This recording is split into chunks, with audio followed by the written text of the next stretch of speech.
We're about halfway through 2023. Boo. Now might be a good time to reassess your workplace goals to finish the year out strong. And if it's Monday, that means CEO and founder of LaSalle Network, Tom Gimbel, is joining us. Hello, Tom. How are you?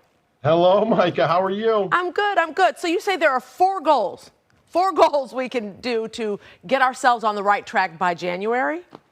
I think there's about 104 goals, Micah, Okay. if we're going to be honest about it. I think what people need to really do is focus on where they were on their plan. What most people do or don't do is they don't communicate their ideas with their boss. Uh-huh. They think this is my job, my boss tells me what to do, or God forbid, I know everything that I need to do for my job and I'm just going to do it. But this first step is you have to reevaluate what you said in January. What did you want to accomplish? How are you going to accomplish it, which most people forget? And have you communicated with your boss that you're either on track or not on track? Too often, when people are falling behind, Micah, they put their head in the sand and they say, if my boss isn't talking to me about it, I'm not going to talk to them about it. And that's exactly the wrong thing to do. So you really got to reevaluate what your goals were. Yeah, you have to empower yourself to go in there and do it, right? Don't just sit back and lay back and let it Yeah, happen. well, I think no one wants to admit this is a weird economy. And what a lot of people don't want to do is admit that things aren't going according to plan. And so sometimes the wrong expression is no news is good news, right? And sometimes no news is bad news because your boss is thinking you're failing, you're thinking you're failing, and no one's talking about it. So if your goals are outdated, you've got to readjust them and say, there's 5.5 months left in the year.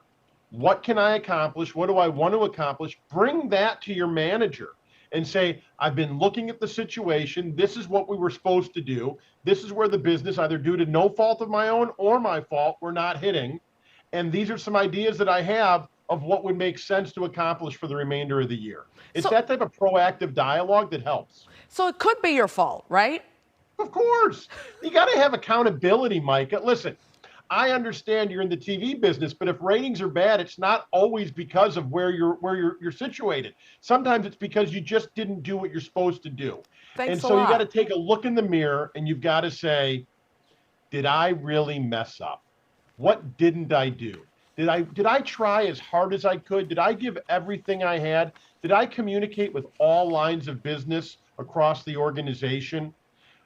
I think sometimes we're prone to be saying, well, if this division would have done this, and if this person would have done that, and if my boss would have come in and patted me on the behind when I was having a rough day, maybe everything would have been okay. And pat me on the back. You know what I'm saying, Micah. Don't give me that look.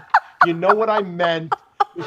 Thank you. Thanks for clearing that up. I was speaking from 1992, not 2023. I Okay. apologize, Micah, for crying out loud. All right. Get your head out of the gutter. All right. So I need to create a plan, though, don't I? You do. You really do. You got to think to yourself, do I have a good relationship with my boss? Do I feel that this is a place that I can succeed? What have I done wrong? What could I do more of? And how am I going to communicate? Because here's the thing, and this is really, really important, Micah, and I can't say this enough, is a lot of times employees know that things aren't going right, but they don't know how to create a plan. And that's okay. That's what managers and management are for, is to help you create the plan. But if you don't know that you're drowning, you got a real problem. So you got to look in the mirror and then ask for help to create that plan together.